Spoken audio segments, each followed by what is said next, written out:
ਦੋਸਤੋ ਤੁਸੀਂ ਵੇਖ ਰਹੇ ਹੋ ਪਾਵਰ ਪੰਜਾਬ ਟੀਵੀ ਤੇ ਮੈਂ ਤੁਹਾਡਾ ਮੇਜ਼ਬਾਨ ਮੁਹੰਮਦ ਬਲਾਲ। ਦੋਸਤੋ ਸਭ ਤੋਂ ਪਹਿਲੇ ਸਾਡੇ ਚੈਨਲ ਨੂੰ ਸਬਸਕ੍ਰਾਈਬ ਕਰੋ ਤੇ ਨਾਲ ਹੀ ਬੈਲ ਆਈਕਨ ਦੇ ਬਟਨ ਕਰੋ ਪ੍ਰੈਸ ਤਾਂ ਕਿ ਸਾਡੀ ਨਵੀਂ ਆਉਣ ਵਾਲੀ ਵੀਡੀਓ ਤੁਹਾਡੇ ਦੋਸਤਾਂ ਭਰਾਵਾਂ ਤੱਕ ਪਹੁੰਚ ਸਕੇ। ਦੋਸਤੋ ਅਸੀਂ ਤੁਹਾਡੇ ਵਾਸਤੇ ਇੱਕ ਪਹਿਲਨ ਝੋਟੀ ਲੈ ਕੇ ਆਏ ਹਾਂ।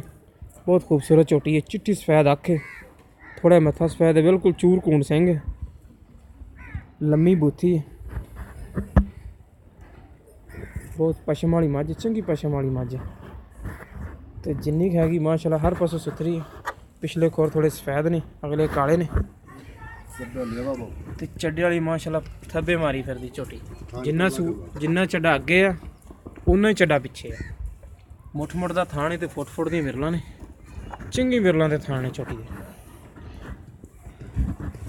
ਜਾਨਵਰ ਮਾਸ਼ਾਅੱਲਾ ਵਾਕਈ ਤਾਰੀਫ ਦੇ ਲੈ ਕੇ ਚੱਡਾ ਮਾਇਲੀ ਦੱਸਦੇ ਪਏ ਨੇ ਕਿ ਨਸਲੀ ਐਸੀ ਇੱਕ ਸੂਹ ਤੱਕ ਚੱਡਾ ਲੈ ਕੇ ਜਾਂਦੀ ਝੋਟੀ। ਜਿੰਨੀਆਂ ਵੀ ਝੋਟੀਆਂ ਕਹਿੰਦੇ ਅੱਗੇ ਅਸੀਂ ਸਵਾਈਆਂ ਨੇ ਨਾ ਇਹਨਾਂ ਦੀਆਂ, ਸੂਹ ਤੱਕ ਚੱਡਾ ਲੈ ਕੇ ਜਾਂਦੀਆਂ ਤੇ ਬਹੁਤ ਹੀ ਜਨਾਬੀ ਬਾਕੀ ਸ਼ੱਕ ਵੀ ਕੋਈ ਨਹੀਂ ਹੈਗਾ ਇਸ ਗੱਲ ਦੇ ਵਿੱਚ ਕਿ ਚੱਡਾ ਵਾਕਈ ਸੂਹ ਤੱਕ ਲੈ ਕੇ ਜਾਂਦੀਆਂ ਨੇ।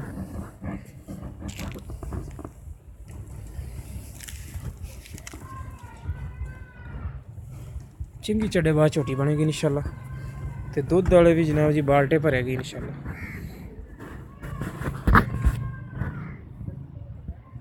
ਇਹਦਾ ਮੁਕੰਮਲ ਕੱਦ ਝੋਟੀ ਦਾ, ਮੁੱਠ ਦਾ ਥਾਣੇ ਤੇ ਫੁੱਟ ਦਾ ਵਿਰਲਾਂ ਦਾ ਇੱਕੋ ਜਿਹਾ ਥਾਣ ਹੈ, ਕੋਈ ਕਿਸੇ ਕਿਸਮ ਦੇ ਥਾਣ ਦੇ ਵਿੱਚ ਫਰਕ ਨਹੀਂ ਹੈਗਾ। ਇਹ ਸੱਜਾ ਵੱਡਾ ਜਾਂ ਖੱਬਾ ਵੱਡਾ, ਕੋਈ ਵੱਡਾ ਛੋਟਾ ਨਹੀਂ ਥਾਣ।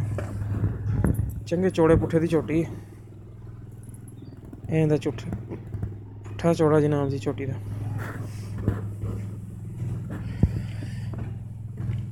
ਦੇਖ ਲਓ ਮਾਸ਼ਾਅੱਲਾ ਚਾਰੇ ਥਾਣ ਇੱਕੋ ਜਿਹੇ ਨੇ, ਕੋਈ ਵੱਡਾ ਛੋਟਾ ਨਹੀਂ, ਕੋਈ ਬਰਾਬਰ ਨਹੀਂ, ਨਰਮ ਆਦੀ ਦਾ ਕੋਈ ਫਰਕ ਨਹੀਂ ਜਨਾਬ ਜੀ।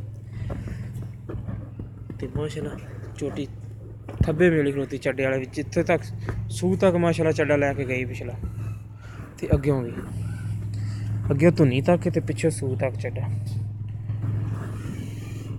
ਦੇਖੋ ਬਿਲਕੁਲ ਚਿੱਟੀ ਸਫੈਦ ਆਖੇ ਬਲਬ ਤਰ੍ਹਾਂ ਮਾਈ ਦੀ ਸੀ। ਬਹੁਤ ਖੂਬਸੂਰਤ ਝੋਟੀ, ਜਿੰਨੀ ਤਾਰੀਫ ਕਰੋ ਝੋਟੀ ਦੀ ਉਨੀ ਥੋੜੀ ਹੈ। ਬਾਕੀ ਗੱਲਾਂ ਪੁੱਛਾਂਗੇ ਮਾਲਕ ਕੋਲੋਂ ਕਿੰਨੇ ਕੁ ਦਿਨ ਕੱਢਦੀ ਹੈ ਤੇ ਕਿਹੜੀ ਨਸਲ 'ਚ ਤੇ ਕੀ ਡਿਮਾਂਡ ਚਾਚਾ ਜੀ ਵਾਲੇ ਕਰਦੇ ਨੇ ਇਹਨਾਂ ਦੀ। ਚਲੋ ਜੀ, अस्सलाम वालेकुम जी।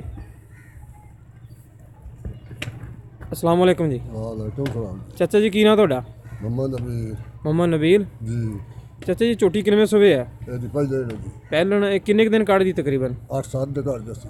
8-7 ਦਿਨ ਕੱਢ ਜਾਸੀ। ਇਹ ਕਿਹੜੀ ਨਸਲ 'ਚ ਚਾਚਾ ਝੋਟੀ? ਇਹਦੀ ਰਾਵੀ ਦੀ। ਰਾਵੀ ਦੀ ਜੀ। ਝੋਟੀ ਤਾਂ ਮਾਸ਼ਾਅੱਲਾ ਨਸਲੋਂ ਦੱਸਦੀ ਪਈ ਆ। ਅੱਛਾ ਜੀ, ਇਹਦੀ ਪਿਆਰ ਵਾਲੀ ਕੀਮਤ ਕੀ ਹੈ? ਪਿਆਰ ਮੁਹੱਬਤ ਨੇ 1,85,000। 1,85,000। ਇਹਦੇ ਵਿੱਚ ਪਿਆਰ ਬਤ ਕਰ ਲਓਗੇ? ਹਾਂਜੀ। ਇਹਦੇ ਵਿੱਚ ਪਿਆਰ ਬਤ ਕਰ ਲਓਗੇ? ਨਹੀਂ ਜੀ ਨਹੀਂ ਚਾਚਾ, ਪਿਆਰ ਬਤ ਤੁਹਾਡੇ ਕੋਲ ਕਰਾਉਣਾ ਪੈਣਾ ਸਾਨੂੰ ਜੀ। ਉਹ ਤਾਂ ਅਸੀਂ ਧੱਕੇ ਨਾਲ ਕਰਾ ਲੈਣਾ ਤੇ ਥੋੜਾ ਬਹੁਤਾ ਪਿਆਰ ਬਤ ਨੂੰ ਕਰਨਾ ਪੈਣਾ। ਝੋਟੀ ਦਾ ਜੀ ਮੰਗਲਿਆ 2 ਲੱਖ ਰੁਪਈਆ। ਹਾਂਜੀ ਹਾਂਜੀ। ਇਹਦੇ ਤੋਂ ਪਿਆਰ ਮੁਹੱਬਤ ਦੀ ਗੱਲ ਕੀਤੀ ਤਾਂ ਤੈਨੂੰ 1,85,000। ਨਹੀਂ, ਇਹਦੇ ਵਿੱਚ ਵੀ 1,85 'ਚ ਵੀ ਤੁਹਾਡੇ ਕੋਲ ਅਸੀਂ ਇਨਸ਼ਾਅੱਲਾ ਨਾ ਪਿਆਰ ਬਤ ਕਰਾਉਣਾ ਜੀ ਤੇ ਤੁਹਾਨੂੰ ਕਰਨਾ ਵੀ ਪੈਣਾ ਇਨਸ਼ਾਅੱਲਾ। ਤੇ ਜਿਸ ਮੇਰੇ ਵੀਰ ਨੂੰ ਪਸੰਦ ਆਵੇ ਆਪਾਂ ਚਾਚਾ ਜੀ ਉਹਨਾਂ ਕੋਲੋਂ ਪਿਆਰ ਬਤ ਕਰਾ ਲਵਾਂਗੇ। ਜਿਸ ਮੇਰੇ ਵੀਰ ਨੂੰ ਪਸੰਦ ਆਵੇ ਸਾਡੇ ਨਾਲ ਰਾਬਤਾ ਕਰ ਸਕਦਾ। 0303 7816 150 ਸਾਡਾ WhatsApp ਨੰਬਰ ਵੀ, ਈਮੋ ਨੰਬਰ ਵੀ ਹੈ। ਮਿਲਾਂਗੇ ਨਵੀਂ ਵੀਡੀਓ ਨਾਲ। ਅੱਲਾ ਨਿਗਹਿਬਾਨ।